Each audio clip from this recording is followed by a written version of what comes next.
starter today, Owen. What'd you think of Owen's thing? I thought Owen Cody was really good today in the first 4 innings, and then he got his pitch count up a little bit. That's how he pitched against Auburn down in Jacksonville.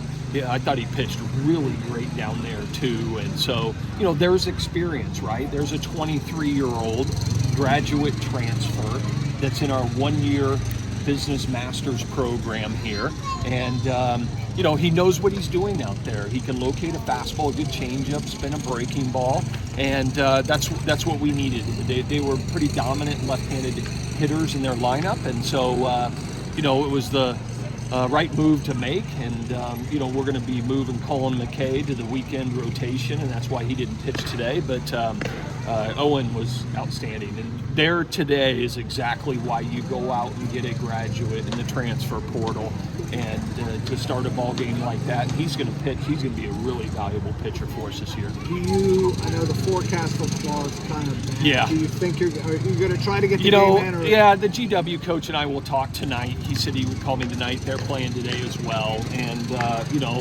he'll look at it, and ultimately it's their game. They'll make the decision. In all likelihood, we'll go up there and do everything we can to play.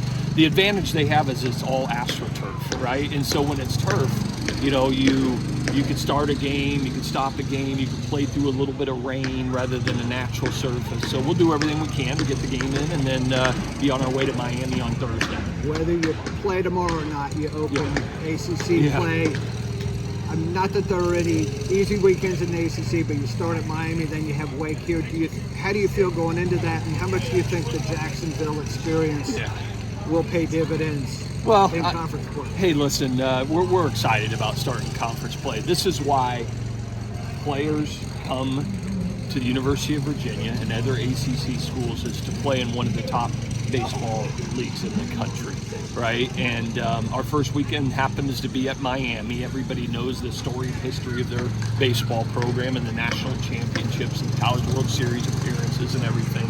They got a really good ball club this year, so we'll be tested right away in week 1. But in this league, you look in 3 weeks what this league has already done out of league play.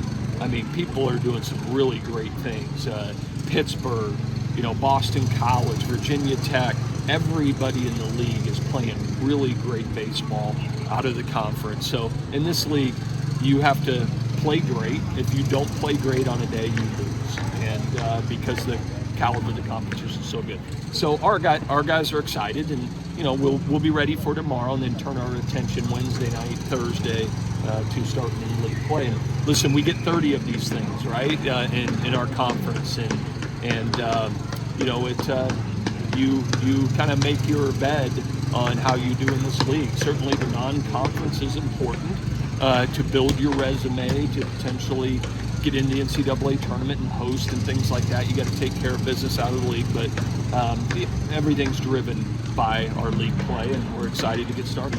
You're pitching today, in addition to Cody, you had Jonas throw really well, Barker throw really well. They're kind of that older veteran grad transfer type too. How do you decide how those guys would fit your club when you're figuring out who to bring in? What roles they'll fill? Yeah, well, you see what they did at the previous school, right? Owen Cody started and had a nice career at Penn, so you knew what you're getting out of him.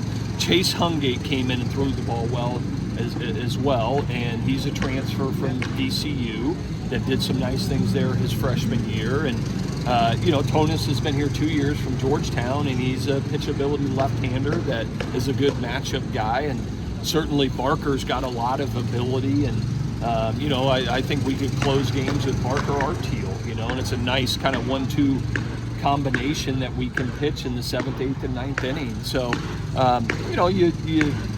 you see kind of what they've done at their previous school and try to find a role for them. That goes back to Stephen Schock when he came here, and he was a relief guy in his 2 previous institutions. He came here. We didn't know whether he'd close or not. We knew that he'd pitch somewhere towards the end of the game, and that's incredibly valuable. You're seeing at the highest level, at the major league level, you're seeing starters go out there going 4, 5, 6 innings and chopping the game up. And I'm not saying college baseball does that as well. Like, I would love to see guys go out there and give us 6 or 7 innings, but I've always, starting pitching is important, but I've always believed that if you're going to be successful, you kind of build your staff from the back to the front. But you have a chance to have a really elite club if you got really frontline starters, but you got to be good in the bullpen. And to Jeff's point about starting league play, to win games on the road in this league, you have to be able to lock them down at the end of the game, right? Because it's so tough to win on the road, and having a couple of guys at the end of the game that can finish games for you is critical. Kenny Griff going. Yeah, that was good to see. Especially going in that league play. Yeah, listen, I've talked to him enough, and his approach has gotten better at the plate, more consistent. And listen, a player of that magnitude, when it comes, they're going to come in bunches, right? And the game just sometimes doesn't treat you well. Is maybe not fair at times. Like Jack O'Connor right now, he's making good pitches. His stuff is the same as it was last year, if not better. The game's just not rewarding him right now. A bloop hit that scores 2 runs, the other day. That's the game. And if you just stay consistent and believe, the game will turn your way.